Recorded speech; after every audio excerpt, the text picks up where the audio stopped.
बिस्मिल्लाहिर्रहमानिर्रहीम, अस्सलामुअलैकुम। आपकी खिदमत में सलाम पेश करते हैं और डॉन न्यूज़ पर रमज़ानुल मुबारक के खुसूसी नशरियात रौनक रमज़ान के साथ हम आपकी खिदमत में हाजिर हैं और इस नशरियात का सिलसिला शाम 6 बजे से रात 8 बजे तक जारी रहेगा।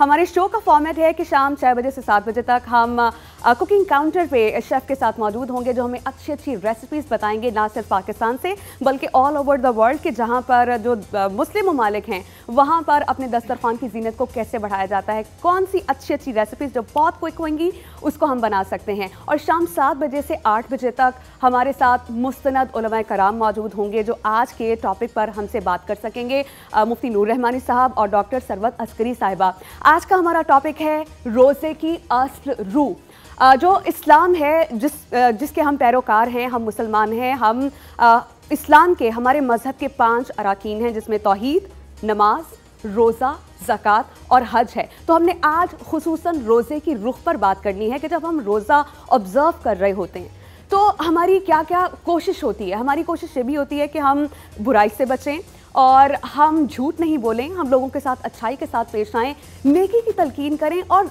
देखना ये भी है कि जो हमारे घर में हमारे छोटे फैमिली मेम्बर्स हैं, हमारे बहन भाई हैं, वो हम ही को देखेंगे, बजाय इसके कि आप ज़ुबान से तलकीन करें। Action speak louder than words, आप प्रीच करेंगे उनको अपने एक्शंस के थ्रू। तो आज बहुत मुफस्सिल हमें इसी पे बात करनी है, तो आप कहीं नहीं जाइएगा, स्टे विद अस। हम आपकी खिदमत में हाजिर होंगे एक बहुत शॉर्ट ब्रेक के बाद। देखते रहिए रौनक रमज़ान।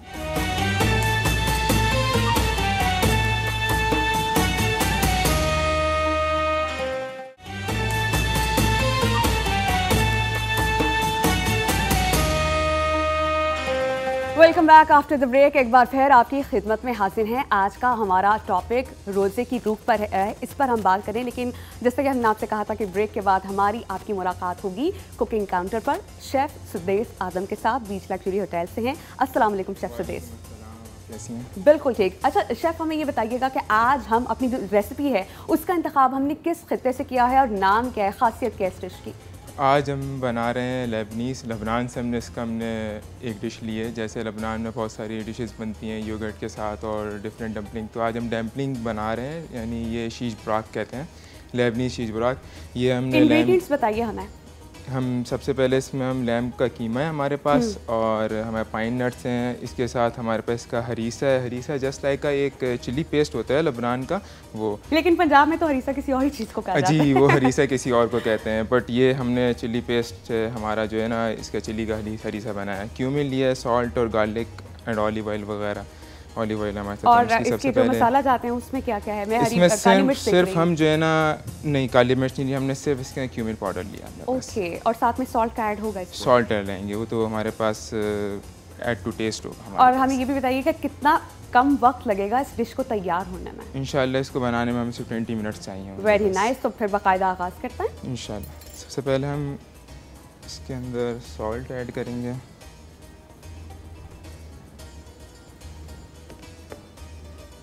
क्यूमिन पाउडर लेंगे हम 10 ग्राम कम से कम इसमें क्यूमिन पाउडर लेंगे। और ये क्या ऐड कर रहे हैं हम इसमें? गार्लिक डालने हैं 8 ग्राम। ओके, और अंदाज़न ग्राम से हट के बताइए, तादाद इसकी 2 है या 3 चुटकी है? आप इसके अंदर आधा चमचा ले लें गार्लिक, ज़्यादा नहीं बस। और इसमें हम 1 टेबल स्पून कम से कम इसमें हरीसा ऐड करेंगे क्योंकि हमारे पास 250 ग्राम इसका कीमा है, इस वजह से। आप इसको अच्छी तरीके से मिक्स कर लें। जी,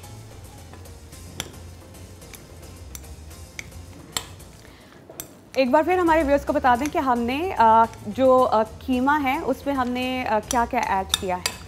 हमने इसमें गार्लिक डाला है, क्यूमिन डाला है, सॉल्ट डाला है और इसके अंदर हरीसा डाला है, चिली और इन पेस्ट। सबको हम मिक्स कर रहे हैं। इसको हम अच्छी तरीके से मिक्स करेंगे और इसके अंदर हम थोड़ा सा कोरिएंडर, धनिया इसमें ऐड करेंगे।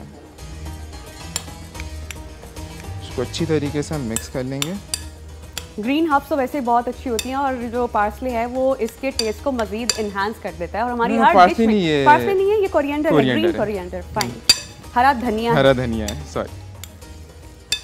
इसको जब ये अच्छी तरीके से मिक्स हो जाए तो आप जैसे हमारे पास डम्पलिंग की डो आजकल बाज़ार में बनी बनाई मिलती है, लेकिन हमने ख़ुद बनाई है और उसको हमने काट के राउंड में काट के और हमने डो रख लिया। किससे बनाई हमें ये भी बता दें ज़रा। हमने डो सिंपली बनाई है सिर्फ फ्लोर और पानी के साथ बस। अच्छा, क्या वो इतनी अच्छी होगी कि बिल्कुल डंपलिंग का ही उसमें इफेक्ट आए, टेस्ट आए? क्योंकि बहुत कड़क भी हो जाती है खुद बनाएं तो। नहीं नहीं, आप जैसे नॉर्मल घर में आटा गूंथते हैं उससे आपको थोड़ा सा हार्ड रखना है उसको बस। अच्छा, क्योंकि आप जो नॉर्मल घर में आटा गूंथते हैं वो बहुत ज़्यादा हमारा जो है ना लेस वाला होता है, तो उससे थोड़ा सा आपको हार्ड रखना है। इस्तेमाल तो नहीं करना। नहीं, आप उसको गूंथते वक्त सिर्फ हल्का सा हाथों में आप जो है ना गूंथते वक्त ऑयल लगाते रहें बस।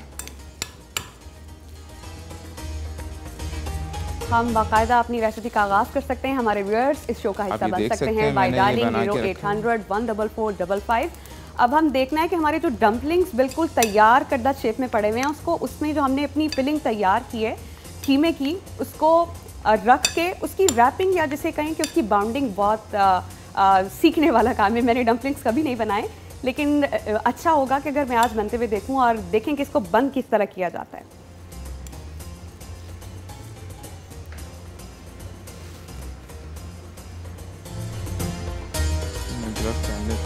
और ये रेड मीट का हम इस्तेमाल कर रहे हैं। रेड मीट सेहत के लिए भी बहुत अच्छा होता है, लेकिन इसमें फैट्स बिल्कुल नहीं होने चाहिए। आपको लीन मीट का इंतखाब करना है। उसमें बहुत कम हमने इंग्रेडिएंट्स 1 या 2 रखे हैं, जिसमें सॉल्ट हमने ऐड किया है, गार्लिक ऐड किया है, और तीसरी चीज़ हमने इसमें क्यूमिन पाउडर डाला था जो कि सेहत के लिए भी बहुत अच्छा है। डम्पलिंग की पैकिंग या बाउंडिंग या उसको जिसे कहें उसको प्रॉपर, इसे हम क्या कहेंगे, बंद कर रहे हैं, मुझे तो उसका नाम भी नहीं आता। Not that good. हम डम्पलिंग पॉकेट्स कहते हैं। एक पॉकेट्स टाइप बनाते हैं। जैसे आप चाइना के अंदर ज़्यादातर डम्पलिंग ही खाते हैं, वो लोग जो स्टीम डम्पलिंग होती है वो ज़्यादातर पोक का यूज़ करते हैं, बट हम इसको स्टीम करेंगे। हमारा स्टीमर यहाँ पे रेडी हो रहा है। Very nice. अच्छा, मुझे लगता है हमने बहुत बारीक कीमा लिया है ताकि इसे पकने में कम से कम वक्त लगे, क्योंकि अगर आपने इसको थोड़ा मोटा या हाथ का कटा हुआ या मोटी मशीन से बना हुआ लिया तो इसको पकने में ज़्यादा टाइम लगेगा। क्योंकि इफ्तारी होती है, हमने बहुत जल्दी जल्दी रेसिपीज़ बनानी होती है, तो हम वही चीज़ें रख रहे हैं जिसमें इफ्तारी में ख़वातीन का जो गर्मी में बिल्कुल किचन में नहीं जाना चाहती, उनका कम से कम वक्त इसमें लगे। डम्पलिंग की पॉकेट्स इस वक्त बना रहे हैं सुदेश आदम।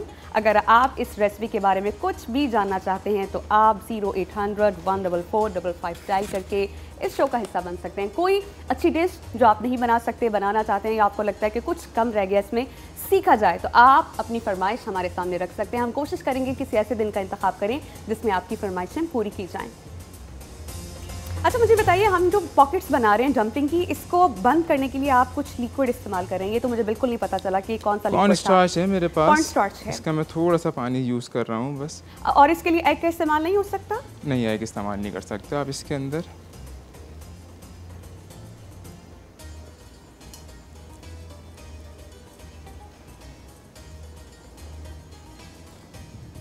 आप इसके कॉर्नर्स पे सबसे पहले थोड़ा सा पानी लगा लें ताकि ये अच्छी तरीके से पैक हो जाए।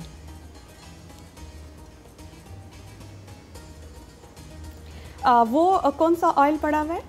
ये हमारे पास ऑलिव ऑयल है। और इसका इस्तेमाल हम कैसे करेंगे? हम इसको स्टीमर के ऊपर लगाएंगे। Very good. अगर हम ऑयल का इंतखाब करेंगे तो हमारी कोशिश ये होगी कि डालडा का ऑलिव ऑयल हम इस्तेमाल करें, जो सेहत के लिए बहुत ज़्यादा अच्छा है। कई दिहाइयों से पाकिस्तान में इस्तेमाल हो रहा है और डॉक्टर्स भी यही सजेस्ट करते हैं हम तमाम लोगों को जिनको कोलेस्ट्रॉल का मसला है या बहुत हेल्थ कॉन्शियस हैं लोग, तो उनको कहा जाता है कि डालडा का कुकिंग ऑयल आप इस्तेमाल करें।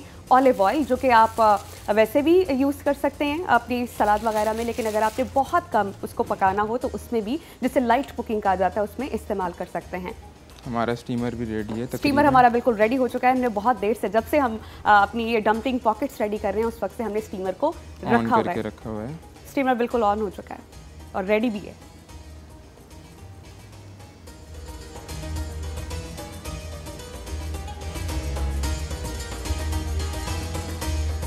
अच्छा, जब हम ये बना लेंगे डम्पलिंग पॉकेट्स, बहुत आसान नहीं है हर किसी के लिए बनाना, इसलिए सब बहुत गौर से देखें, क्योंकि मैं भी बहुत गौर से देख रही हूँ। जब डम्पलिंग पॉकेट्स हमारी रेडी हो जाएंगी तो स्टीमर में हम इसको रखेंगे। कितना वक्त लगेगा इनको पकने के लिए? क्योंकि अभी जो हम इसको बना रहे हैं या पैक कर रहे हैं इन पॉकेट्स को, उसमें भी तकरीबन हमें 5-7 मिनट लग ही रहे हैं।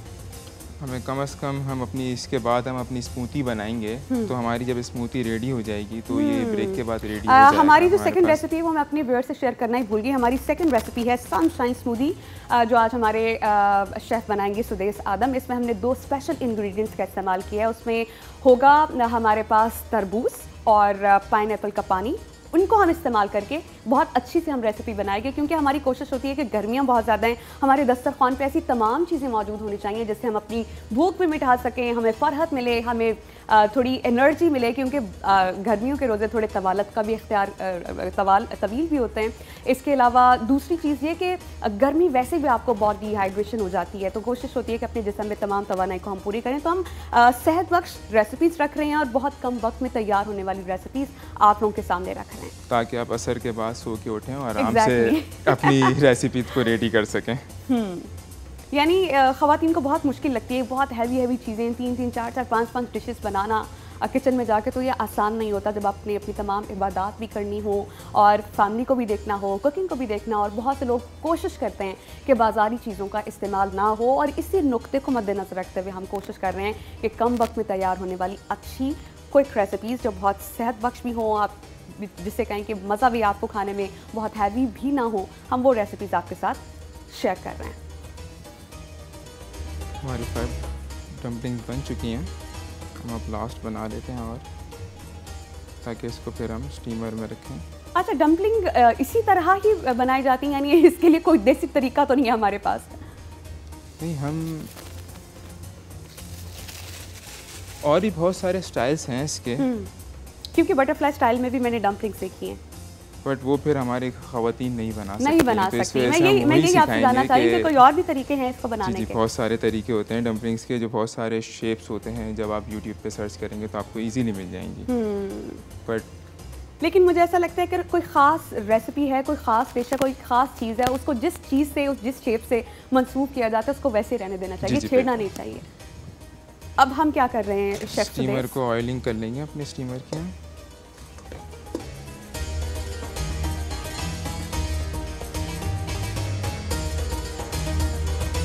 इस वक्त हम ऑलिव ऑयल डालडा का इस्तेमाल करें स्टीमर में, ताकि जो डम्पलिंग्स हम बनाएंगे वो चिपक नहीं जाएं। ऐसा ही है शेफ सुदेश? यस, बिल्कुल।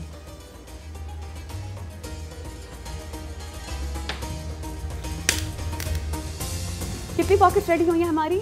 6 पॉकेट्स रेडी हो गई हैं। 1, 2, 3, 4, 5 and 6।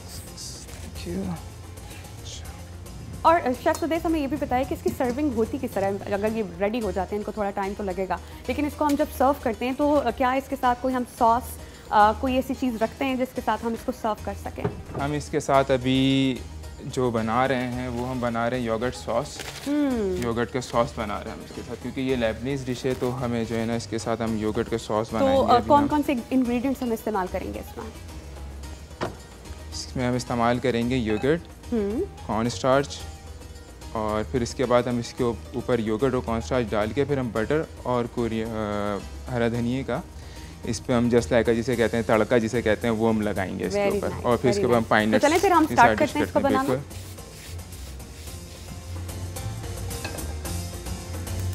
हम कोशिश करेंगे कि बहुत जल्द स्क्रीन पर आपको इस डिश के जो इंग्रेडिएंट्स कार्ड हैं वो भी दिखा दें, क्योंकि हमारे देखने वाले अगर कोई इंग्रेडिएंट मिस कर चुके हैं या कोई चीज़ निकल गई है जहन से, तो हम कुछ ही देर में अपना रेसिपी कार्ड भी प्ले करेंगे। नाल ट्राई है कि मैं सारे इंग्रेडिएंट्स कितनी मकदार में हैं वो सब आपको बता सकूँ। इस वक्त हम जो योगर्ट की सॉस है वो हम बनाने जा रहे हैं। सबसे पहले हम क्या करेंगे सुदेश? सबसे पहले हम इसके अंदर अपना योगर्ट डालेंगे, और क्वांटिटी कितनी होगी इसकी? 2 बॉल्स हैं स्मॉल। हमारे पास 500 ग्राम योगर्ट है। मीनवाइल हमारी ये ब्रेक में रेडी होगी सॉस। तब तक हम अभी आपको ये बताते चलें कि इसके बाद जो हमने स्मूदी बनानी है, जो ड्रिंक बनाना है, वो भी आप तक पहुंचाएंगे। अभी वक्त एक शॉर्ट ब्रेक का, कहीं नहीं जाइए, क्योंकि इसके बाद जो फाइनल स्टेप है इस रेसिपी का वो होने जा रहा है। तो देखते रहिए रौनक रमज़ान।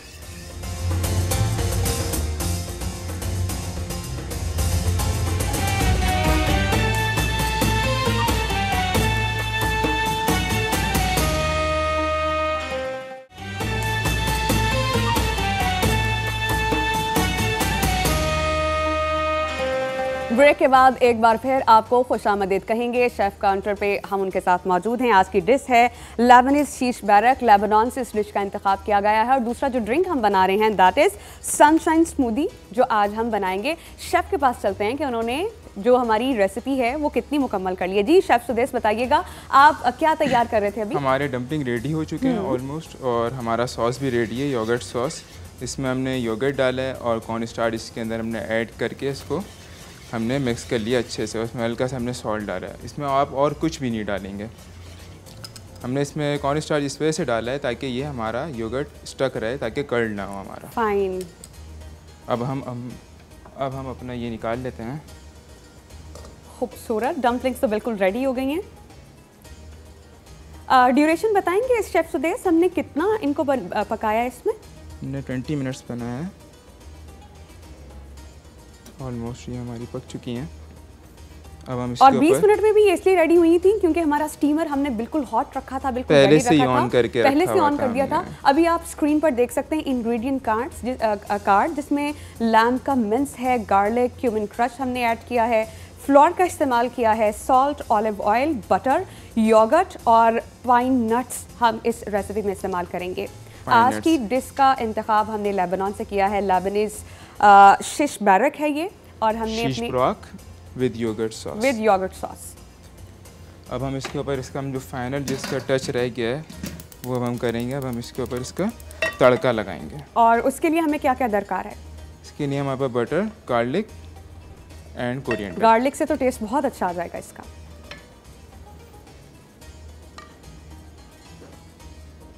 शेफ सुदेश बहुत प्रोफेशनल तरीके से अपनी जो उन्होंने स्लरी बनाई है, योगर्ट सॉस बनाई है, वो डम्पलिंग्स पर बहुत अच्छे बहुत ज़्यादा नहीं डालना आपको इसमें, आपको थोड़ा सा बस ऐड करना है ताकि आपका डम्पलिंग है वो लाइटली कवर हो जाए बस। और अगर हमने ज़्यादा ऐड कर लिया तो टेस्ट वो नहीं रहेगा, हमारा जो टेस्ट वो नहीं रहेगा होता एक्चुअली।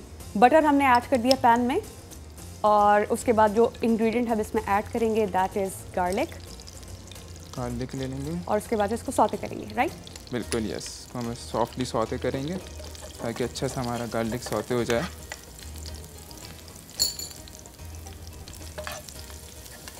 तो हमारा गार्लिक जब लाइटली ब्राउन हो जाएगा तब हम इसके अंदर थोड़ा सा कोरिएंडर ऐड करके हम इसके ऊपर डाल देंगे।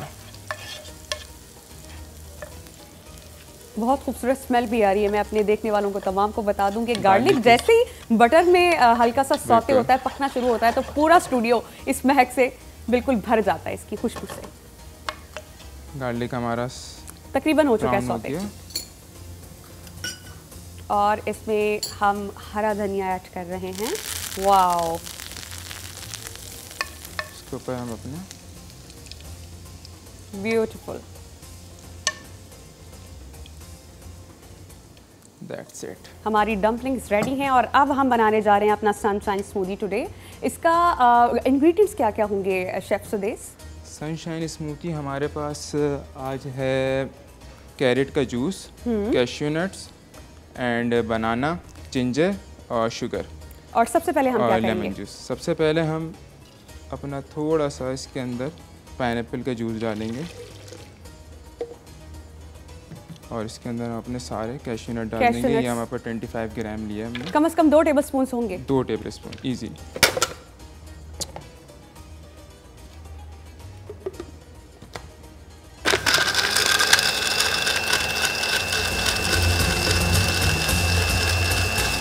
पाइनएप्पल जूस में हमने कैशू तकरीबन 1 से 1.5 चम्मच हैं, जिसको हमने ऐड करके बहुत कम इसको हमने ब्लेंड किया है। उसके बाद इसके अंदर हम अपना सारा थोड़ा सा कैरेट जूस डालेंगे। खूबसूरत कॉम्बो मुझे लग रहा है। मैंने पाइनएप्पल और कैरेट कभी सुना नहीं और कभी मेरे टेस्ट भी नहीं किया। जिंजर ऐड करेंगे अपना। जिंजर ऐड करने के बाद लेमन जूस 2 टेबलस्पून। फाइन। और शुगर भी तकरीबन 2 टेबलस्पून। 3 टेबलस्पून। 3 टेबलस्पून, क्योंकि हम जिंजर डाला, जिंजर पहले ही हमारा सॉरी फ्लेवर देता है। और थोड़ा सा इसके अंदर और हम पाइनएप्पल जूस ले लेंगे। और ये हम 2 सर्विंग्स रेडी कर रहे हैं, राइट? और कितने हम इसमें बनाना ऐड करेंगे? 2 बनाना ऐड करेंगे इसके अंदर हम। यानी मैं इसके इंग्रेडिएंट्स अपने देखने वालों को एक बार फिर बता दूं कि सबसे पहले हमने पाइनएप्पल जूस में कैश्यू नट्स डाल के ब्लेंड किया। बहुत कम ब्लेंड करने के बाद हमने कैरेट जूस ऐड किया। उसके बाद हमने लेमन जूस, जिंजर ऐड किया, चीनी 2 टेबलस्पून ऐड करने के बाद 2 बनानास ऐड किए हैं और अब ब्लेंड कर रहे हैं।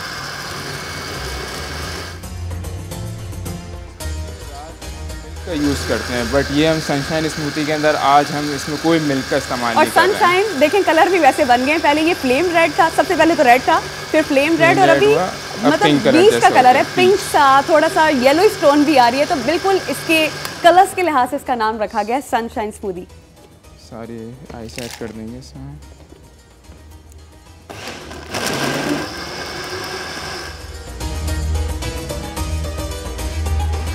डिश आउट करेंगे।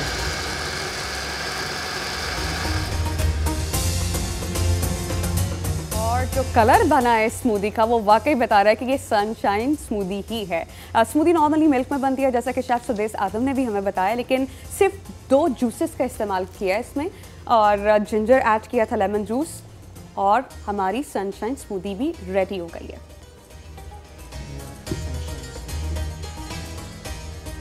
और इसके साथ लेबनीज चीज ब्राक। फाइन। अच्छा, मुझे ये बताइए कि आपने जब ये डम्पलिंग्स इनकी वो इसकी सर्विंग की है, इसको प्लेट में निकाला है और डेकोरेशन की है, इसके ऊपर आपने पाम नट्स इसमें ऐड किए हैं।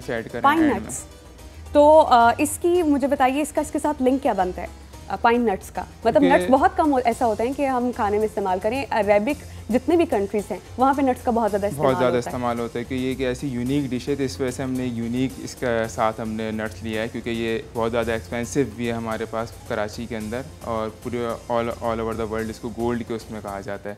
कि या तो आप गोल्ड खरीद लें या फिर आप जो है ना पाइन नट्स। और मेरा ख्याल है आउट ऑफ रीच है, लोग आसानी से खरीद भी नहीं सकते। अच्छा सुदेश, मुझे बताइए अगर बहुत से लोग ऐसे हैं जो रेड मीट खा नहीं सकते, उनको मना है यूरिक एसिड की वजह से या ब्लड प्रेशर की वजह से, तो वो इसका मुतबादिल क्या रख सकते हैं? इजीली आप इसको चिकन में बना सकते हैं, नो प्रॉब्लम, बट आप चिकन में आप इसको इजीली बनाने, लेकिन आप जो है ना इसको जो हमने इसको बनाया है वो हमने 20 मिनट्स में बनाया, तो आप इसको ये 10 मिनट्स में तैयार हो जाएंगे चिकन में। फाइन। और आपने वो जो इसकी सॉस रेडी की है, एक बार फिर उसके इंग्रेडिएंट्स हमारे व्यूअर्स को बता। सॉस में हमने योगर्ट लिया है, कॉर्न स्टार्च लिया है, यानी कॉर्नफ्लावर को हमने वाटर में डिसॉल्व करके डाला है। अच्छा, थ्योरी क्या है? मतलब हम वैसे भी तो कर सकते थे योगर्ट को ब्लेंड करके, इसको बनाया पकाया क्यों इस स्लरी के साथ?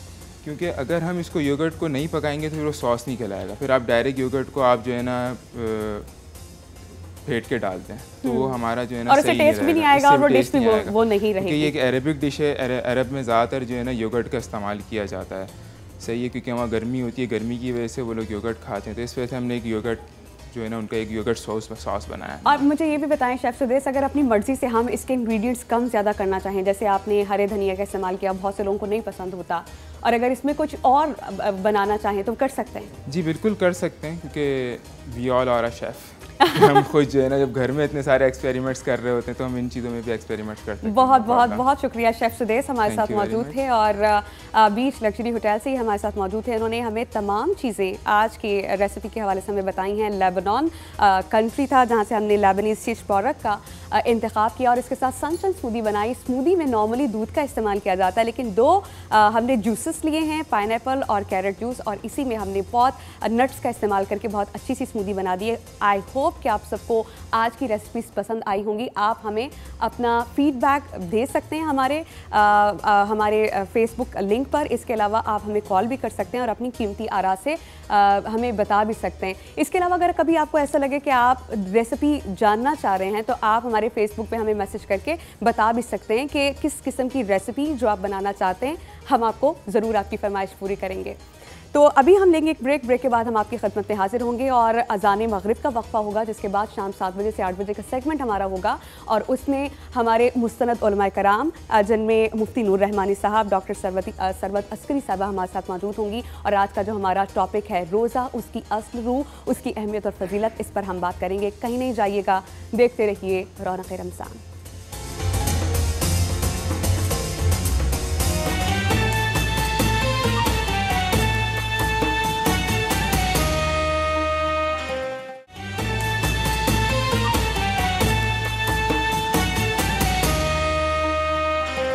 ब्रेक के बाद आपको खुशामदीद कहेंगे। उम्मीद है कि आपका रोज़ा बहुत अच्छे से गुजरा होगा, आप सब ने बहुत अच्छी सी अफ्तारी भी कर ली होगी।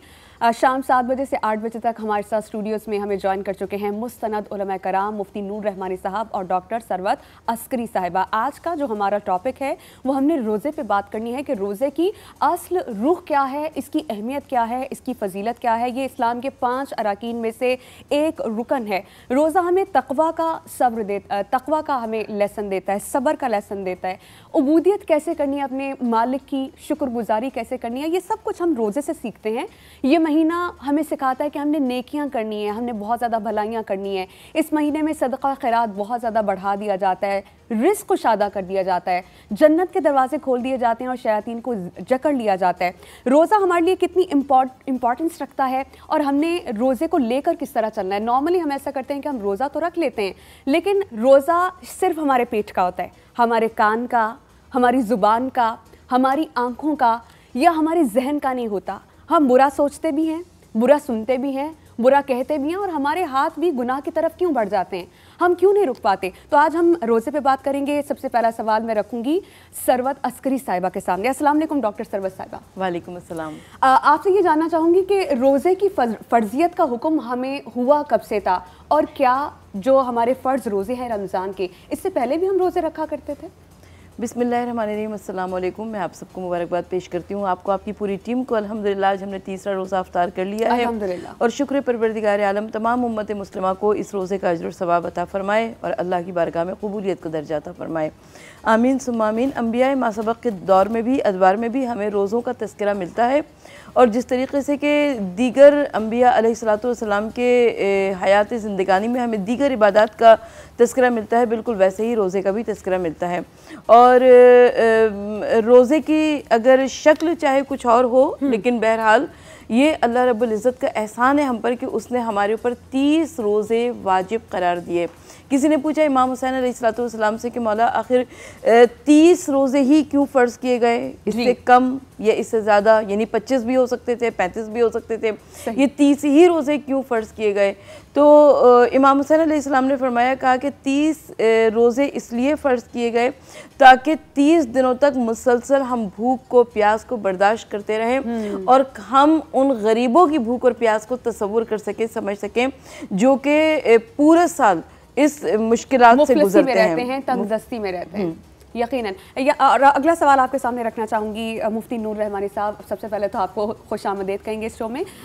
जैसा कि सरवत अस्करी साहबा भी कह रही थी कि रोज़ा जो है हमें उन तमाम लोगों की परेशानियाँ, तकालीफ, वो जिस कुर्ब से गुजरते हैं वो भी हम महसूस करते हैं, यानी रवादारी का भी फिर हमें पैगाम मिलता है और बेइम्तियाज़, मतलब किसी भी चीज़ से जिसे कहीं बालातर होके हम ये सब कुछ उसको उसमें से गुजरते हैं। यानी भूख है ना, तो वो किसी अमीर के लिए नहीं है, भूख गरीब के लिए नहीं है, भूख दोनों के लिए है। तो मैं ये आपसे जानना चाहूँगी, एक तो रोज़े की फजीलत और अहमियत, इस पर थोड़ा रोशनी डाल दीजिए, और दूसरा ये कि किन अमाल से रोज़ा मकरूह हो जाने का हमें खदशा लाहक रहता है। नहमदु व नसल्ली अला रसूलिहिल करीम, अम्मा बाद, फ़अऊज़ु बिल्लाहि मिनश शैतानिर रजीम, बिस्मिल्लाहिर रहमानिर रहीम। क़ाल अल्लाहु तआला फ़िल क़ुरआनिल मजीद वल फ़ुरक़ानिल हमीद, या अय्युहल्लज़ीना आमनू कुतिबा अलैकुमुस सियामु कमा कुतिबा अलल लज़ीना मिन क़ब्लिकुम लअल्लकुम तत्तक़ून। सदक़ल्लाहुल अज़ीम व सदक़ रसूलुहुन नबियुल करीमुल अमीनुर रऊफ़ुर रहीम। तमाम तारीफ़ें अल्लाह सुब्हानहु व तआला के लिए और दुरूद व सलाम अल्लाह के रसूल, हम सब के आका, हम सब के मौला, ताजदार मदीना, ताजदार ख़त्म नबूवत हुज़ूर मुहम्मदुर रसूलुल्लाह सल्लल्लाहु अलैहि व आलिहि वसल्लम। रोज़े सौम का जो मतलब अरबी में होता है वो होता है रुक जाना, हर उस चीज़ से रुक जाना जहाँ अल्लाह ताला ने आपको मना किया। सिर्फ रोज़े के अंदर नहीं, रोज़ा एक ऐसी प्रैक्टिस होती है कि जहाँ अल्लाह चाहता है आप वहाँ जाएं और अल्लाह ताला जहाँ नहीं चाहते वहाँ आप ना हों। ये कान उस चीज़ को समाअत करें जिसको अल्लाह चाहते हैं, ज़बान उसका कलाम करे जो अल्लाह चाहते हैं, आँखें वहाँ जाएँ जहाँ अल्लाह चाहते हैं, ज़बान से उस चीज़ का इज़हार हो जिसको अल्लाह ताला पसंद फरमाते हैं, और दिल के अंदर वो जिसको अल्लाह चाहते हैं। याद रखिएगा, इंसान जिस्म और रूह का मुरक्कब है। जिस तरह हम खाना खाते हैं, पीते हैं, ग़िज़ा, ये हमारे जिस्म को तवाना कर देती है, इसी तरह जो रूह को ताकतवर बनाती है वो भूख और प्यास होती है। एक आम इंसान की भूख और प्यास में और एक मोमिन की भूख और प्यास में फ़र्क होता है।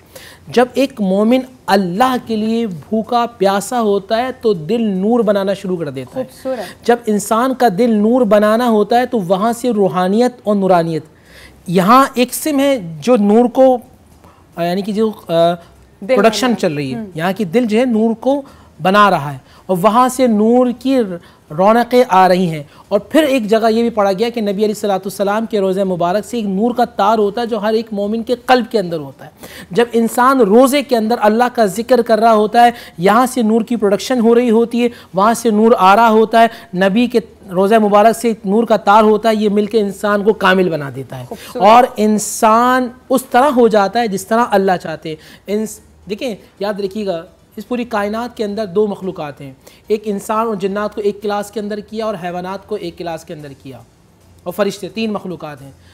अगर इंसान ख्वाहिश पर चलता है तो वो जानवरों से बदतर हो जाता है, और ख्वाहिश को छोड़कर अल्लाह की रज़ा पे चलता है तो फरिश्तों से बढ़तर हो जाता है। तो रोज़ा इंसान को बेसिकली अल्लाह के करीब कर देता है। ये अल्लाह की सिफ़ात में से कि उसको भूख और प्यास की हाजत नहीं है। जब इंसान 30 दिन मुकम्मल प्रैक्टिस करता है तो अल्लाह सुब्हानहू व तआला के करीब होता है। अब अगला सवाल ये था कि किन वजूहात पर, किन की बिना पर रोज़ा मकरूह हो जाता है। याद रखिएगा, अभी मैं एक आम बात करना शुरू कर देता हूँ। कोई कान में दवा डालता है, इससे रोज़ा नहीं टूटता। इंजेक्शन जो लगा देते हैं, उलमा का जमहूर का इस पर इत्तफ़ाक़ है, उससे रोज़ा नहीं टूटता। इंसुलिन लेते हैं, उससे रोज़ा नहीं टूटता। हाँ, आँख में दवा डालने से रोज़ा टूट जाएगा। उलमा ने टूथपेस्ट को मना किया, मिसवाक को कहा कि वो मिसवाक कर लें, क्योंकि टूथपेस्ट की जो रेशा अंदर जाएगा उससे रोज़ा मकरूह हो सकता है और कुछ के नज़दीक वो टूट सकता है। और कुछ ये भी कहते हैं कि टेस्ट आपके मुँह में ही रहता है, मिठास भी मुँह में रहती है, तो मना किया गया। अब एक रूहानी चीज़ें जिनसे रोज़ा मकरूह हो जाता है। अब वो रोज़ा कैसे है? मिसाल के तौर पर मैं एक आदमी की बात करता हूँ कि भाई फ़लाँ बशीर साहब जो हैं वो बड़े ख़राब आदमी हैं, बड़े गंदे आदमी हैं, वो यहाँ है नहीं सामने और मैं उनकी बातें कर रहा हूँ, इसे कहते हैं गीबत, यानी उनकी बुराई करना। रोज़े का अब क्योंकि दिल नूर बना रहा था ना, अब जैसे ही मैंने शैतानी काम शुरू कर दिया और नूर में वो डिक्रीज़ होना शुरू हो गया, रूहानियत नीचे आना शुरू हो गई। मैंने झूठ बोलना शुरू किया, रूहानियत नीचे आना शुरू हो गई। मैंने हसद, रूहानियत नीचे आना शुरू की। यानी 30 दिन तक मैं अब वो काम करता रहा जो अल्लाह को नापसंद थे, तो रूहानियत जो मेरे अंदर भरपूर आना चाहिए थी वो आहिस्ता आहिस्ता ख़त्म हो गई। तो 30 दिन के बाद भी मुझे कोई फ़ायदा नहीं हुआ। यानी रोज़े का असल मकसद से तो हम हट गए। असल मकसद मैं नहीं पा सका। हाँ, मैं उस तरह बन जाऊँ जिस तरह मेरे नबी चाहते हैं। नबी को हसद पसंद नहीं है, नबी को बुग़्ज़ पसंद नहीं है, नबी को अदावत पसंद नहीं है, नबी को नफ़रत पसंद नहीं। ये वो चीज़ है जो इंसान के रोज़े को कराहत तक ले जाती है। उसके बाद शीशा, आपने पत्थर मारा, एक बाल आ जाए तो शीशा वो जैसा नहीं रहेगा। बिल्कुल खूबसूरत बात। यहाँ पर कुरान करीम की सूरह बकरा की मैं एक आयत कोट करना चाहूँगी, जिसमें ये कहा गया है माह सयाम के बारे में कि रमज़ान का महीना वो महीना है जिसमें कुरान को उतारा गया, जो लोगों के लिए हिदायत है और जिसमें रहनुमाई करने वाली, हक़ व बातिल में इम्तियाज़ करने वाली वाज़े तौर पर निशानियाँ मौजूद हैं। बस तुम में से जो कोई भी इस महीने को पाले तो उसके रोज़े ज़रूर रखे। जो कोई बीमार हो या सफ़र पर हो तो दूसरे दिनों के रोज़े से उसकी गिनती को पूरा कर ले। अल्लाह सुब्हाना व तआला तुम्हारे हक़ में आसानी चाहता है और तुम्हारे लिए दुश्वारी नहीं चाहता, इसलिए कि तुम गिनती पूरी कर सको, इसलिए कि जो तुम्हें हिदायत जारी की गई हैं उस पर उसकी बड़ाई बयान करो ताकि तुम शुक्रगुजार बन जाओ। अगर देखा जाए तो बहुत सीधा नुकात ही इस आयत में वाज़े कर दिए गए हैं। डॉक्टर सरवत अस्करी साहिबा से इसी से जुड़ा एक सवाल सामने रखना चाहूँगी। सरवत साहिबा, आप हमें ये बताइए कि कौन सी ऐसी चीज़ें हैं, कौन से ऐसे लोग हैं जो रोज़ा रख नहीं सकते, यानी जिनके बारे में जिनको रियायत दी गई है रोज़े की, जैसे कि इस आयत में भी जिक्र किया गया है बीमारों का, जो माजूर हैं, मुसाफिर का, तो आप हमें थोड़ा वाज़े कर दीजिएगा। बिस्मिल्लाहिर्रहमानिर्रहीम, अस्सलाम वालेकुम। सबसे पहले अल्लाह की जानिब से जो हमको रियायत दी गई है वो हमारे लिए एक एडवांटेज है, उसको अवेल करना चाहिए। बहुत सारे लोग सफ़र में भी होते हैं मगर फिर भी ज़िद करते हैं हम रोज़ा रखेंगे, बहुत सारे लोग बीमार होते हैं मगर फिर भी ज़िद करते हैं हम रोज़ा रखेंगे। तो जो अल्लाह ताला की तरफ से सहूलत दी गई, मसलन फ़जर की 2 रकात फ़र्ज़ हैं, अब अगर मैं अल्लाह से तक़र्रुब हासिल करने के लिए खड़े होकर 10-12 रकात पढ़ डालूँ तो क्या अल्लाह ताला की बारगाह में वो काबिल कबूल होगा? नहीं, वो काबिल कबूल नहीं होगा। खुदा चाहता है कि जिस तरीक़े से जो जैसा कह दिया बस वैसा मिन्नो इन सरे तस्लीम कम करना है। तो सबसे पहली बात, मुसाफिर के लिए सफ़र में रोज़ा कसर हो जाता है। बीमार ऐसा यानी शॉर्ट हो जाता है, उसका दौरानिया कसर हो जाता है, यानी वो अपना रोज़ा छोड़ दे और वो बाद में उसकी क़ज़ा पूरी कर ले। और इसी तरीके से वो बीमार जो कि अलील हो वो अपना रोज़ा छोड़ दे और उसके बाद में उसकी क़ज़ा पूरी कर ले और साल गुजरने के अंदर तक। और इसी तरीके से बहुत सारी ख़वातीन जिनके अगर हमल से है या फिर अपने बच्चे को दूध पिला रही हैं, तो उनके लिए भी अगर वो अपनी कंडीशन को खुद समझ सकती हैं कि वो रोज़ा रख सकती हैं या नहीं रख सकती, तो इस तरीके से कि अल्लाह ताला की तरफ से छूट दी गई है, ये बेनिफिट्स दिए गए हैं, इसको हमें अवेल करना चाहिए। ठीक है, मुफ्ती नूर रहमानी साहब, आप हमें ये बताइए, जैसा कि उन्होंने कहा कि और ऐसा है भी, इस्लाम हमें मुसाफिरों को इजाज़त देता है कि वो रोज़े से उनको छूट दे दी जाए, लेकिन क्या उस ज़माने के सफ़र को मौजूदा ज़माने के सफ़र से, क्योंकि अब साइंस ने बहुत तरक्की कर ली है, अब ये कह लें कि जो एक से दूसरे शहर का सफ़र है जिसको 24-24 घंटे लगते हैं वो हम 1.5 से 2 घंटों में कर लेते हैं, यानी लाहौर से कराची का सफ़र। तो ऐसे में भी क्या मुसाफिर को रोज़ा रखना चाहिए या वो रख सकता है रोज़ा? और क्या इसमें ऐड कर देती हूँ, सॉरी आपके क़ता कलामी की माफ़ी, क्या कहीं गुंजाइश है जैसे मुसाफिर के लिए नमाज शॉर्ट हो जाती है, क्या रोज़े का दौरानिया हम कम कर सकते हैं? बहुत अच्छा सवाल आपका। बिस्मिल्लाहिर्रहमानिर्रहीम। ये सवाल कुरान से पूछते हैं, फ़मन काना मिनकुम मरीदन औ अला सफ़रिन फ़इद्दतुम मिन अय्यामिन उख़र। जब तुम मरीज़ हो या सफ़र में हो तो तुम रोज़े बाद में रख सकते हो। वन तसूमु खैरुल लकुम, फिर कुरान ने अगला कहा लेकिन बेहतर ये कि तुम रोज़े को रखो। वन तसूमु खैरुल लकुम, तुम्हारे लिए बेहतर ये है कि तुम रोज़े को रखो। ये कुरान मजीद फ़ुरक़ान हमीद का हुक्म है। शरई मुसाफिर जो होगा और 3 दिन की मुसाफिर से यानी कि जो निकलता है और 15 दिन की मुसाफिर में वह एक जगह ठहरता है, वो शरई मुसाफिर होगा, मुकीम होगा। वहाँ मुकीम नहीं होगा तो वहाँ उसके लिए रोज़े का ये होगा कि वो नमाज के लिए ये होगा कि वो नमाज को कसर करेगा, रोज़ा रखेगा। रोज़े की तक़सीर नहीं है, कसर नहीं है, कि मतलब ऐसा नहीं है कि असर से मगरिब का रोज़ा या ज़ोहर से असर तक का रोज़ा हो। जो कुरान मजीद फ़ुरक़ान हमीद ने बता दिए, उसूल मुतय्यन कर दिए, उस वक्त से लेकर रोज़ा है और अपनी इंतहा तक है। ठीक, इसमें किसी भी जितने भी मसालिक हैं उन तमाम मसालिक के नज़दीक यही बात है कि जिस तरह रब्बे ज़ुल जलाल ने रोज़े की फ़र्ज़ियत का हुक्म दिया है, रोज़े का वक्त मुतय्यन किया, उसी वक्त से लेकर इंतहा तक रोज़ा है। इसके रोज़े की कसर नहीं है, आप उसको रोज़े को छोटा नहीं कर सकते। हाँ, अब यह एक मसला और भी बयान कर दूँ। शेख फ़ानी एक ऐसा बूढ़ा शख्स या एक ऐसा दायमी मरीज़ जो कभी ठीक ना हो सके, फिर दोबारा मैं कह रहा हूँ, ऐसा मरीज़ जिसे शेख फ़ानी के हुक्म है, ये फ़िक़्ह की टर्म है, यानी कि ऐसा आदमी जो कभी ठीक ना हो सके, उसका मर्ज़ कभी ठीक नहीं हो सकता, तो अब ऐसा मरीज़ क्या करे? फ़िद्यतुन ताआमु मिस्कीन, कुरान ने कहा फिर वो फ़िदिया देगा, वो फ़िदिया दे के अपने रोज़े का कफ़ारा करेगा। अगर वो ठीक हो गया तो उसको उस पर रोज़े फ़र्ज़ होंगे, उसको ये गिनती पूरी करनी होगी जितने उसने रोज़े छोड़े हैं। ठीक है, हम रोज़े के फ़िदिये का आपने जिक्र किया, इस पर भी हम बात करेंगे, लेकिन अभी हमें कहा जा रहा है कि हमने एक शॉर्ट ब्रेक की तरफ जाना है, लेकिन ब्रेक पर जाने से पहले एक खूबसूरत हदीस आपकी नज़र करती जाऊंगी। हज़रत अबू हुरैरा रज़ी अल्लाह ताला अन्हु से रिवायत है कि नबी करीम सल्लल्लाहु अलैहि वसल्लम ने फरमाया, आदम के बेटे का नेक अमल 10 गुना से लेकर 700 गुना तक आगे जितना अल्लाह चाहे वो बढ़ा देता है। अल्लाह ने फरमाया है कि रोज़ा इससे मुस्तस्ना है, क्योंकि रोज़ा मेरे लिए है और मैं ही इसका अजर दूंगा। यानी रोज़ा हम रख लेते हैं, हमें नमाज के सवाब का पता है, हमें नेकी जो की है उसका सवाब पता है, लेकिन रोज़े का सवाब हमें नहीं पता, क्योंकि ये अल्लाह ने मख्फी रखा है, पोशीदा रखता है, और रोज़े आखिरत हमें एहसास होगा किस कदर सवाब है। तो हम रोज़े पे बात कर रहे हैं, इस गुफ्तगू को हम आगे बढ़ाएंगे, लेकिन एक ब्रेक के बाद आप कहीं नहीं जाइएगा। कीप वॉचिंग रौनक रमज़ान।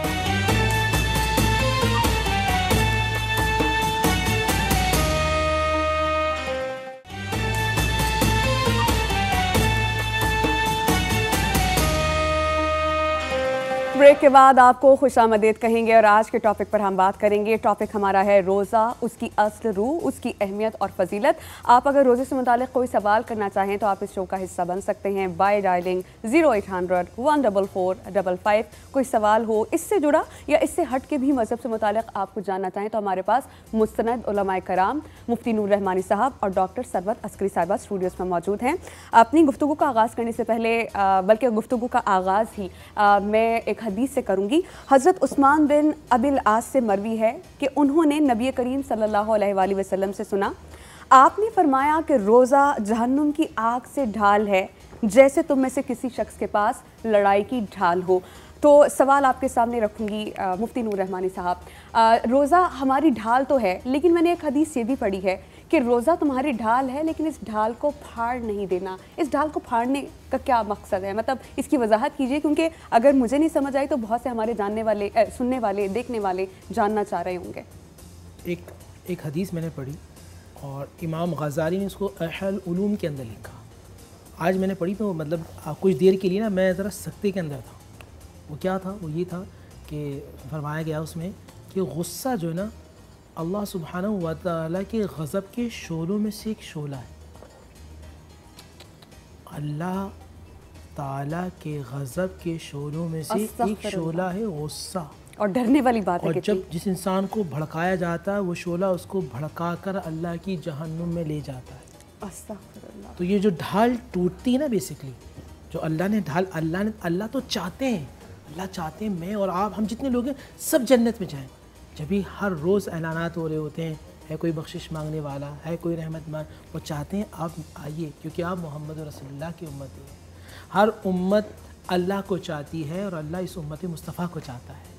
कितनी मोहब्बत है नबी से। इस उम्मत के लिए बहुत सारी चीज़ें बनाई।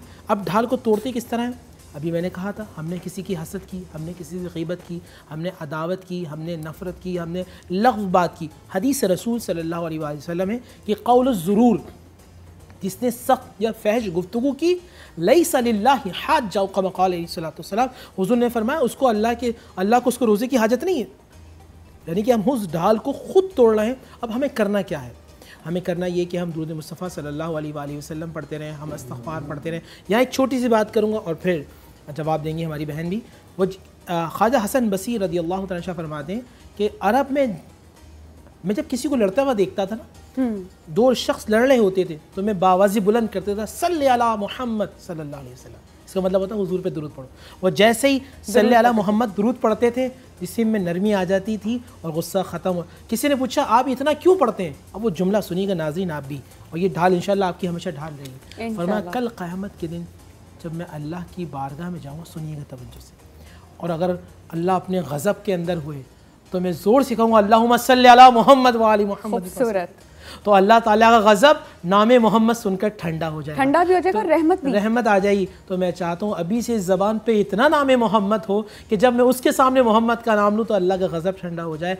आप अगर चाहते हैं कि आपके दिल में नरमी आ जाए, लहजे में नरमी आ जाए और सख्ती नरमी में बदल जाए, तो नामे मुस्तफ़ा की कसरत कीजिए सल्लल्लाहु अलैहि वसल्लम। इसी में थोड़ी बात आपकी बात में अपनी बात ऐड करती चली जाऊंगी कि अल्लाह ताला ने रहमत को अपने लिए चुना है। अपनी तमाम सिफ़ात तो हैं ही अल्लाह की, लेकिन रहमत जो है वो अल्लाह पाक ने चुना है इस सिफ़त को, और चुनने की वजह ये है कि अल्लाह सुब्हानहू व तआला का जलाल, गुस्सा बहुत ज़्यादा है। लेकिन जो अल्लाह सुब्हानहू व तआला के गुस्से पे भी चीज़ हावी आ जाती है, वो क्या है? अल्लाह सुब्हानहू व तआला की रहमत।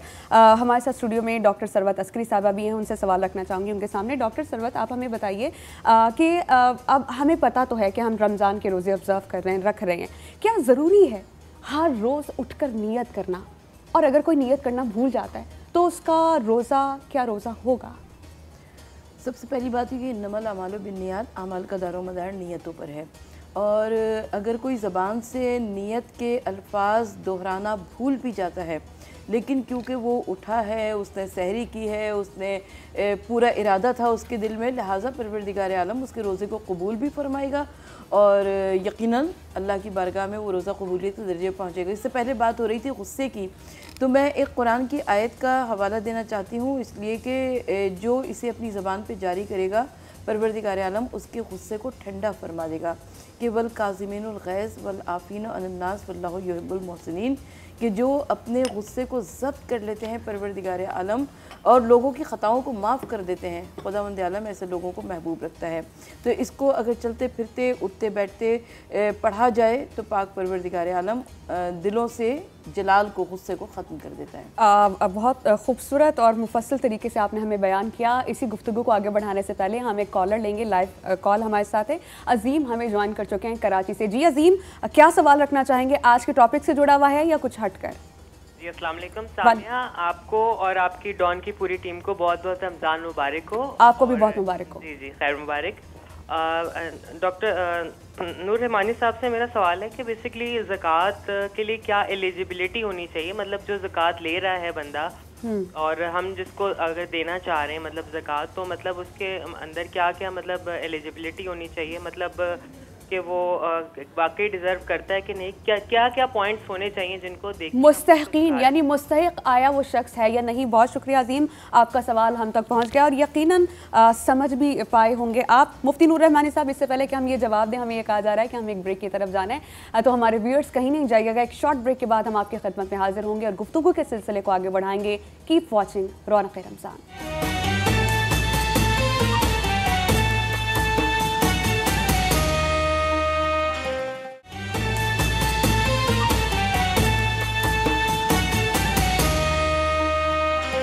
ब्रेक के बाद आपको खुशामदीद कहेंगे। जिक्र होगा नबी करीम सल्लल्लाहु अलैहि वसल्लम का, जो तमाम जहानों के लिए रहमत बनाकर भेजे गए हैं और उन्होंने फरमाया है कि रोज़ेदारों के लिए दो खुशियां हैं जिनसे उसे फरहत हासिल होती है। एक, वो इफ्तार करता है तो खुश होता है, और दूसरा, जो वो अपने रब से मिलेगा तो रोज़े के बाइस खुश होगा। रोज़े की ये फ़र्जियत है, रोज़े की ये अहमियत है। इसी पर हम बात तो कर ही रहे हैं, लेकिन इससे पहले कि हम गुफ्तगू के सिलसिले को आगे बढ़ाएं, अजीम जो कॉलर थे कराची से हमें ज्वाइन किया था उन्होंने, और ज़कात से मुतालिक उन्होंने एलिजिबिलिटी पूछी थी कि मुस्तहिकीन कौन है ज़कात के। तो नूर रहमानी साहब बताइए। देखिए, मुस्तहिकीन में इंशाल्लाह एक पूरा प्रोग्राम हमारा होगा जिसमें मसारिफ 8 कुरान मजीद फ़ुक़हा ने हमीन ने बयान किए हैं। या मैं इस सवाल के भी दो हिस्से कर देता हूँ कि किन को देना है और कौन सबसे ज़्यादा इसके मुस्तहिक हैं और कौन हक़दार हैं। कुरान मजीद फ़ुक़हान हमीद के अंदर व आतल माल अला हुब्बि ज़िल क़ुरबा, सबसे पहला जो देखा जाएगा इसके अंदर कि जो आपके करीबी लोग हैं आप उनको देखें कि वो कहीं ज़कात के मुस्तहिक तो नहीं। याद रखिए कि ज़कात अपनी असल को और अपनी फ़राह को नहीं दे सकती। असल कहते हैं कि आपके वालिद, वालदा, दादा, दादी, नाना, नानी, आपकी असल हो गई नहीं, ये असल है। नस्ल, आपकी नस्ल, आपका बेटा, आपकी बेटी, आपका पोता, आपकी पोती, ये आ गई नस्ल। बहन भाई क्योंकि आपकी नस्ल नहीं, वो आपके वालिद की नस्ल है। ठीक, असल और नस्ल दो चीज़ों को याद रखिएगा। अब बहन भाई क्योंकि आपकी नस्ल नहीं है, सबसे ज़्यादा ज़कात के मुस्तहिक अगर वो हैं तो आप सबसे पहले उनको अता कीजिए, भाई को, बहन को, ठीक है। उसके बाद आपके चचा को, चची को, फुप्पा को, उसके वो ख़ानदान में नहीं तो खाला को, यानी रिश्तेदारों को दी जा सकती है। इनको नहीं दी नहीं जा सकती। मैं कह रहा हूँ सबसे पहले ये हकदार हैं, दी जा सकती तो मैं कह नहीं रहा, इनको देनी है। अगर ये मुस्तहिक हैं तो सबसे पहले इनका हक़ है। अब उनका सवाल कि वो उनकी शराइत क्या है। देखिए, एक होता है फ़कीर, एक होता है मिस्कीन। फ़कीर वो कि जिसके पास है लेकिन बहुत थोड़ा है और बहुत ही मुश्किल से गुजारा हो रहा है और वो कर्ज़दार भी है, तो ये हो गया फ़कीर। क्या इसको भी दे सकते हैं और देनी चाहिए। मिस्कीन ये होता है जिसके पास, बेचारे के पास कुछ भी नहीं। आप जब भी कहा था कि ज़कात उन लोगों ने जो जिनको आप जानते हो, नहीं जानते और आपके पास अल्लाह ने आपको दिए, तो फिर आप जो हमारे सेंटर्स हैं कराची में मुख्तलिफ़ तंजीमात के, अब फिर आप उनको दे दीजिए। लेकिन देखिएगा कि फ़कीर है, मिस्कीन है, बहुत सारे लोग होते हैं, कमा रहे होते हैं मगर कर्ज़दार इतने होते हैं कि बहुत मुश्किल से गुजारा होता है। जब भी जानने वालों को दिया जाए ताकि आपकी रकम असल हकदार को पहुंच सके। खूबसूरत बात। सरवत अस्करी साहिबा, रोज़े पे वापस आएंगे, reverting back to the point जो आज का हमारा टॉपिक है, रोज़े की असल रूह तक हम पहुंच कैसे सकते हैं। इससे पहले हमें कहा जा रहा है कि कॉलर हैं। जी, हमें कौन ज्वाइन कर रहे हैं, कहाँ से? अस्सलाम वालेकुम, कैसी हैं? याहिया अर्ज़ कर रहा हूं कराची से। याहिया, वालेकुम अस्सलाम, बिल्कुल खैरियत से हैं। याहिया भाई, सबसे पहले मेरा अस्सलाम वालेकुम रहमतुल्लाहि व बरकातुहू। मुफ्ती साहब बहुत शुक्रिया आपका, हमारी बहन सरवत को बहुत सलाम हो। इन दोनों से बहुत सीखते हैं और मैं सबसे दरखास्त करता हूँ अपने आलिमों की इज्जत किया करें। अगर इज्जत करेंगे तो आपको कुछ सीखने को मिलेगा और उससे बरकत भी मिलेंगी। अच्छा, मेरा सवाल ये दोनों से कि देखें, हम कहते हैं कि शयातीन कैद हो जाते हैं। जी, शयातीन तो कैद हो जाते हैं, लेकिन जब अब अगर हम नजर अपनी जिंदगियों पे डालें, हम रोडों पे लोगों की हरकतें देखें, तो एक तो जरा से ट्रैफिक में मैं अक्सर जाता हूँ, जब जा रहा होता हूँ तो लोग जरा सी गाड़ी लगने पे, जरा सा टच होने पे एक दूसरे को गुस्से में आ जाते हैं, आउट ऑफ कंट्रोल हो जाते हैं। जी, और तो ये देखिए बात है कि शैतान तो बंद हो गया, लेकिन उसके असरात के हमारे अंदर बाकी रहते हैं, वो हम कैसे खत्म करेंगे? बहुत खूबसूरत सवाल Yahya, thank you so much for being the part of this show. आपने हमें बहुत अच्छा सवाल दोनों उलमाए कराम के सामने रखा है। सरवत अस्करी साहब, सवाल पहुंच गया आप तक, तो बताइएगा कि असरात से कैसे बचा जाए। देखिए, हुजूर नबी करीम सल्लल्लाहु अलैहि वसल्लम के दौर में सहाबा कराम ने आकर अर्ज़ की, कहा कि या रसूलुल्लाह सल्लल्लाहु अलैहि वसल्लम, मदीना नबवी में एक औरत ऐसी है जो कि रातों को इबादत में सर्फ करती है, दिन में रोज़ा रखती है, मगर इसके बावजूद उसके हाथ से, उसकी ज़बान से उसके घर वाले और अहले मोहल्ला महफूज नहीं है। यानी वो ज़बान से बुरी बातें बोलती है, लोगों का दिल दुखाती है। तो अल्लाह के रसूल सल्लल्लाहु अलैहि वसल्लम ने फरमाया कि बावजूद इसके कि वो इबादत करती है, बावजूद इसके कि वो रोज़ा रखती है, लेकिन इसके बावजूद उसको जहन्नुम में जाने से कोई नहीं रोक सकता, इसलिए कि उसे अपने गुस्से पे कंट्रोल नहीं है, उसे अपनी ज़बान पे कंट्रोल नहीं है, उसे अपने हाथ पे कंट्रोल नहीं है। तो सबसे पहले हम ये दुआ करेंगे कि परवरदिगार आलम तू इस माह रमज़ानुल मुबारक के, क्योंकि रोज़ा वो अजीम चीज़ होता है जिसमें हम अल्लाह की अता करदा हलाल चीज़ों से इज्तनाब करते हैं, अपने आप को पूरा दिन रोक लेते हैं, लेकिन जो गुस्सा हराम है लेकिन उससे हम बिल्कुल भी इज्तनाब नहीं करते। यही वजह है कि हमें सड़कों पर कभी आगे निकलने पर, पीछे रहने जाने पर और गाड़ी या छोटी-छोटी बात भी किसी की बहुत बुरी लग जाती है। घरों के अंदर हम देखते हैं कि साहब बहादुर का रोज़ा है तो अब बीवी मुंह से नहीं बोल सकती, बच्चे मुंह से नहीं बोल सकते। तो सबसे पहली बात तो ये कि अपने आसाब को कंट्रोल करने का नाम ही रोज़ा है, अपने आज़ा और जवारे को कंट्रोल करने का ही नाम रोज़ा है, सिर्फ खाना और पीना बंद कर देने का नाम रोज़ा नहीं है। मुफ्ती नूर रहमानी साहब, आपकी राय इस पर? बिस्मिल्लाहिर्रहमानिर्रहीम। देखिए, हदीस के अंदर जो अल्फाज हैं, सुलसलतुश शैतान, शैतान को जकड़ा दिया जाता है, ये हमारा ईमान है। 12 महीने शैतान की इतनी कामिल तबाह करते करते करते जब वो बंद हो जाता है तो उसी ट्रैक पे चल रहे होते हैं आंखें बंद करके। मैंने एक बात कही थी ना कि जब मोमिन भूखा प्यासा होता है ना तो उसका दिन नूर बनाना शुरू कर देता है। अगर वो इस चीज़ को पकड़ ले और तमाम बुराइयों से, गलत चीज़ों को अपने आप को बचाकर 11 महीने प्रैक्टिस कर ले तो फिर शैतान उस पर वार नहीं करता। बात याद रखिएगा, शैतान बहकाता है, मुस्तकिल बहकाता है, मगर उससे ज़्यादा ख़तरनाक जो चीज़ होती है ना वो आपके बुरे दोस्त होते हैं। मेरे वालिद साहब फरमाते थे कि शैतान ज़्यादा ख़तरनाक तुम्हारा बुरा दोस्त है। मैं एक दिन पूछा, अब्बा आप ये बात करते हैं, बुरे दोस्तों से हटें? बोले क्यों? कहा शैतान सिर्फ मैसेज डिलीवर करता चला जाता है, बुरा दोस्त हाथ पकड़ के गुनाह करवा देता है। अस्तगफिरुल्लाह, अल्लाह हमें सबको महफूज रखे बुरे दोस्तों से। आप अच्छों की सोबत में रहेंगे, अच्छे बन जाएंगे, बुरों की सोबत में रहेंगे, बुरे बन जाएंगे। आप ये देखिए कि आपके इर्द गिर्द कौन लोग हैं। अच्छों के साथ बैठिए, उलमा की मजालिस में बैठें, उलमा से अपनी दोस्ती रखें, उनसे हर बात को कीजिए। देखिए अच्छे लोग हो ना, हम कहते हैं, अगर यहाँ सब पॉजिटिव लोग मैं आपकी बात में अपनी बात ऐड करना चाहूँगी, इससे जुड़ी आपने हदीस हम सबको सुनानी है। इसके बारे में हदीस भी है कि जब आप किसी अत्तार की दुकान में जाएंगे ना तो खुशबू आपने लगाई नहीं लेकिन आपसे खुशबू आ रही होगी। इसी तरह अगर आप किसी ऐसी जगह पे चले गए हैं जहाँ पे भट्टी है, कोयला है, आपने काम तो नहीं किया लेकिन गंदगी आपके कपड़ों पे, आपके चेहरे पे लग जाएगी। हदीस हमें बताइए। मेरे आका करीम सल्लल्लाहु अलैहि वसल्लम ने फरमाया कि जो शख्स ईतर की दुकान पे जाए, वो ईतर ना भी लगाए तो ईतर की खुशबू उसके जिस्म में रस बस जाती है। अच्छे दोस्तों की अल्लाह वालों के साथ बैठने पर जो उन पर अल्लाह की रूहानियत उतर रही होती है, जब बारिश बरसती है तो जो आए वो बारिश उस पर बरस कर उसके जिस्म की नजासत को दूर कर देती है। इसी तरह अल्लाह वालों की महफिल बंदा बैठ जाए तो रूहानियत उतर के उससे गुनाहों को धो देती है, उसका दिल पाक और साफ हो जाता है। इसी तरह भट्टी में जाए, हद्दाद यानी लोहार के पास जाए तो वहाँ जो चिंगारी लगती है, निकलती है, वो कपड़े को ख़राब कर देती है। इसी तरह बुरों की बुराई दिल को ख़राब कर देती है। मैं आपको माइंड साइंसिस की मिसाल देता हूँ। बहुत सारे लोग बैठे हों, पॉजिटिव हों, तो इन्वायरमेंट पॉजिटिव हो जाता है, जो बंदा उसमें आए वो पॉजिटिव हो जाएगा। और बहुत सारे लोग नेगेटिव हों तो माइंड साइंसिस ये कहते हैं कि नेगेटिविटी की एक रेजिस्ट निकल रही होती है, जो आपको इन्वायरमेंट होती है वो नेगेटिव हो जाती है। तो जब भी कुरान ने कहा वस्बिर नफ्सका मअल्लज़ीना यदऊना रब्बहुम, अल्लाह कहते हैं हुक्म है तुम्हें अपने आप को उन लोगों के साथ रोक के रखो जो सौम सलात के पाबंद हैं, ताकि अल्लाह तुम्हारा दिल को पाकीज़ा बना दे। अगर आप चाहते हैं कि गुनाह से बचें, आप चाहते हैं शैतान की शैतानियत से बचें, तो फिर रहमान की रहमानियत के करीब के बंदों के साथ आ जाएं। अल्लाह आपके दिल को नूर से मुनव्वर फरमा देगा, आपकी गुफ्तार में वो ताकत फरमाएगा, आप दुआ करेंगे अल्लाह ताला आपकी दुआ कबूल फरमा लेगा। खूबसूरत बात। सरवत अस्करी साहबा, सवाल आपके सामने ये रखना चाहूँगी कि जिस तरह हम सोचते हैं हमारा ईमान है और अल्लाह सुब्हानहू व तआला अपने बंदों को बख्शने के तरीके ढूंढता है, अगर मैंने कोई नेकी करने का सोचा और मैं नेकी कर नहीं पाई तो मुझे इसका सवाब बहरहाल मिलेगा, लेकिन अगर मैंने कुछ गुनाह करने का सोचा और मैं जब तक मुझे इसका गुनाह नहीं मिलेगा, जब तक मैं इर्तिकाब ना कर पाऊँ।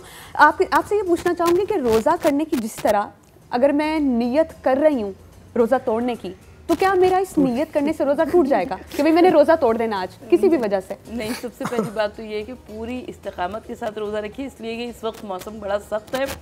कराची में बहुत ज़्यादा गर्मी है, लेकिन मुझे हज़रत अली फरमाते हैं कि मुझे सख्त सर्दी की रातों की इबादतें बड़ी पसंद हैं, सख्त गर्मियों के दिनों के रोज़े बहुत पसंद हैं।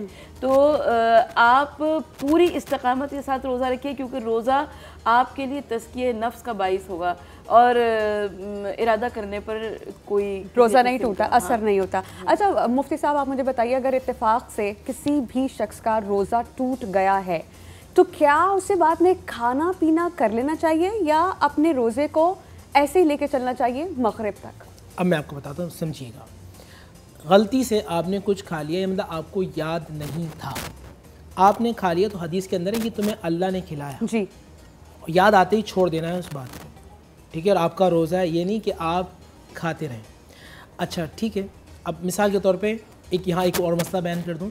आप वज़ू कर रहे थे, आपको याद है कि आप वज़ू कर रहे थे, आपको याद है, गलती से पानी हलक के नीचे उतर गया तो आपका रोज़ा फासिद हो गया। आपको एहतियात करनी थी, आप रोज़े की हालत के अंदर है, आपको मालूम था, आपने एहतियात क्यों नहीं की? हलक से उतरा पानी और रोज़ा आपका फासिद हो गया।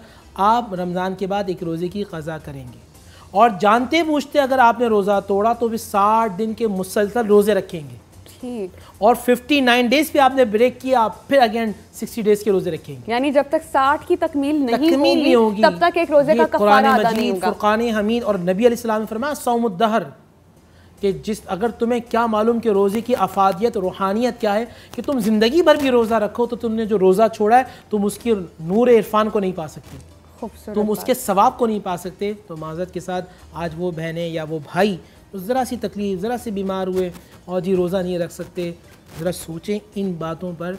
अगला रमज़ान तो आएगा, रमज़ान मुबारक, लेकिन आप होंगे या नहीं, ये बात कन्फर्म नहीं है। आज हम ज़मीन के ऊपर हैं, बहुत सारे हमारे रिश्तेदार, हमारे अजीज़, हमारे मोहब्बत करने वाले चंद साल पहले हमारे साथ रोज़ा अफ्तार करते थे, लेकिन अब नहीं है, आज ज़मीन के अंदर है। आज उनकी यादें, मैं सही बताऊँ, उनकी यादें, उनका अखलाक, उनका प्यार, उनका किरदार याद है। वो अच्छे थे तो जिस जगह बैठ के वो रोज़ा खोलते थे, जिस जगह वो नमाज़ पढ़ते थे, वो आज भी दुआ करती, परवरदिगार वो तेरा बंदा चला गया, खूबसूरत, तो तुझे याद करता था। और जो गुनाह करते हैं तो इसका मतलब आज भी वो जगह कहती है कि परवरदिगार अच्छा हुआ, वो बंदा चला गया जो यहाँ बैठ के गुनाह करता था। तो मुझे और आपको देखना हम किन हालात में ज़िंदा हैं।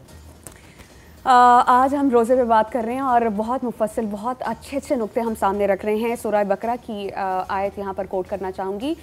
ये कहा गया है कि ए ईमान वालो, तुम पर उसी तरह रोज़े फ़र्ज़ किए गए जिस तरह के तुमसे पहले लोगों पर फ़र्ज़ किए गए थे, ताकि तुम मुत्तकी और परहेज़गार बन जाओ। तक़वा को कैसे हमने हासिल करना है, इस पर हम जानेंगे अपने उलमाए क़राम से, लेकिन एक ब्रेक के बाद। आप कहीं नहीं जाइएगा, देखते रहिए रौनक रमज़ान।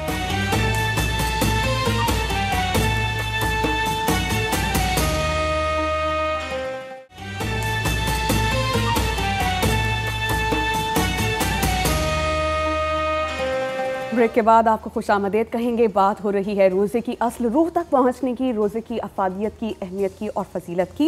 नबी करीम सल्लल्लाहु अलैहि वसल्लम ने फरमाया कि रमज़ान एक ऐसा महीना है जिसमें रिस्क बढ़ा दिया जाता है और जो इसमें किसी रोज़ेदार को अफ्तार कराएगा उसके गुनाह मुआफ़ कर दिए जाते हैं, उसकी गर्दन आग से आज़ाद कर दी जाती है, उसको भी रोज़ेदार जितना ही सवाब मिलता है, उससे रोज़ेदार के सवाब में कोई कमी नहीं आएगी। तो इस पर सहाबा कराम ने अर्ज़ किया कि या रसूल अल्लाह, मैं इस काबिल नहीं हूँ कि मैं इफ्तार करवा सकूँ। आपने फरमाया अल्लाह उस शख्स को भी सवाब अता फरमाएगा जो एक घूंट दूध, एक खजूर या एक घूंट पानी से किसी की अफ्तारी करा दे। यानी रोज़ा रखना और रोज़ा इफ्तार करवाना, इसकी भी बहुत अहमियत है। मौलाना मुफ्ती नूर रहमानी साहब और डॉक्टर सरवत अस्करी साहब हमारे साथ स्टूडियोज़ में मौजूद हैं। मुफ्ती नूर रहमानी के सामने ये सवाल रखूँगी। मुफ्ती साहब, आप हमें बताइए, किसी मुतवफ़ी के ज़िम्मे वाजिबुल अदा रोज़ों की क़ज़ा के बारे में क्या हुक्म है? अगर वो इस जहान फ़ानी से कूच कर चुका है और उसने रोज़े रखने थे तो कैसे रखें रोज़े? देखिए, मैंने पहली बात अर्ज़ की थी कि इंसान अगर शेख फ़ानी के हुक्म में आता है और वो अभी ज़िंदा है और उसे मालूम है कि अब मैं रोज़े कभी नहीं रख सकता, तो वो अपनी ज़िंदगी के अंदर रोज़ों का फ़िदिया देता रहे। ठीक, ऐसा नहीं हो कि बाद में उसके वरासात दें या ना दें, या तो वो वसीयत करके जाए कि जो मेरे जो माल में से इतना जो रकम बनती है उसको अदा किया जाए, यहाँ एक बात जहन में रखिएगा, ज़िंदगी के सारे फ़ैसले हम ज़िंदगी में कर रहे होते हैं, लेकिन जब दीन की बात आती है तो हम कहते हैं कि फ़लाँ कर लेंगे या फ़लाँ कर लेंगे। अल्लाह सुब्हानहू व तआला की रहमत आप पर, ये वो दीन है कि जिसमें जगह जगह आप पर रहमत फरमाई गई है, करम फरमाया गया है। पहले की उम्मतों में सख्ती के मामला थे, इस उम्मत में रहमत के मामला थे। वहाँ जहमत थी, यहाँ रहमत है। हम कितने अजीब लोग हैं कि अपनी रहमत को छोड़ रहे हैं। तो जितने लोग इस वक्त हयात हैं और खुदा न खास्ता ख़तरनाक अमराज के अंदर मुब्तला हैं, उनको इस फ़कीर का एक उनका छोटा सा एक मैसेज है, वो ये कि अपनी ज़िंदगी के अंदर नमाज़ों को पढ़िए, रोज़ाना क़ज़ाए उम्री को अदा कीजिए। क़ज़ा उम्री आपकी नहीं होगी कि फ़लाँ कर ले या फ़लाँ कर ले, वो आपको ही अदा करना है। और अगर आप रोज़े नहीं रख सकते तो फ़िदिया अपनी ज़िंदगी के अंदर देते रहें। ठीक है, सरवत अस्करी साहबा के सामने एक सवाल रखूँगी। सरवत अस्करी साहबा, आप हमें ये बताइए, क्या जब हम एक रोज़ा रखते हैं, जितने भी लोग हैं, क्या रोज़े के असरात सब पर यकसा होंगे? नहीं, बिल्कुल सब पे अलग-अलग होते हैं। जिस तरीके से बारिश का पानी बरसता है, लेकिन वो मुख्तलिफ़ ज़मीनों पर मुख्तलिफ़ तरीके से बरसता है और उसके मुख्तलिफ़ तरीके से असरात होते हैं। तो बिल्कुल वैसे ही रोज़े और नमाज के भी जैसे दिल की ज़मीन होगी, जैसा इंसान होगा, जैसा बंदा बशर होगा, जैसे उसके अमाल होंगे, वैसे ही उसके असरात होंगे। ठीक। हज़रत अबू हुरैरा रज़ी अल्लाह ताला अन्हो से मरवी है कि नबी करीम सल्लल्लाहु अलैहि वसल्लम ने फरमाया कि हर चीज़ की ज़कात है और जिस्म की ज़कात रोज़ा है। यानी हमने रोज़ा रखा तो अपने जिस्म की ज़कात दे दी। फिर एक और जगह नबी करीम सल्लल्लाहु अलैहि वसल्लम ने फरमाया कि जिसने अल्लाह के रास्ते में एक दिन का रोज़ा रखा तो उसके चेहरे को जहन्नुम से 70 साल की मुसाफत से दूर कर दिया जाता है। यानी रोज़े का इस कदर अजर सवाब है कि आपको जहन्नुम की आग से बचा लिया जाता है। तो अगर आप चाहते हैं कि दुनिया और आखिरत में आप कामयाबी हासिल करें, अल्लाह सुब्हानहू व तआला की रज़ा और खुशनुदी हासिल करें और अल्लाह के करीब तर हो जाएं, महबूब तर बंदों में हो जाएं, तो रोज़ा रखिए, नमाज़ पढ़िए, ज़कात दीजिए, जो अरकान है इस्लाम के वो पूरे कीजिए और कोशिश कीजिए कि अपनी ज़ात से लोगों को फ़ायदा दें। बहुत बार हम फ़ायदा देने की पोजीशन में नहीं होते, लेकिन अगर फ़ायदा नहीं दे सकते तो कम से कम नुकसान भी नहीं पहुँचाएँ। इस खूबसूरत मैसेज के साथ आपको छोड़े जाती हूँ। इंशाल्लाह कल तक के लिए, कल आपकी खिदमत में फिर हाजिर होंगे एक नए टॉपिक के साथ। डॉन न्यूज़ की पूरी टीम को और मुझे भी अपनी दुआ में याद रखिएगा। अल्लाह निगहबान।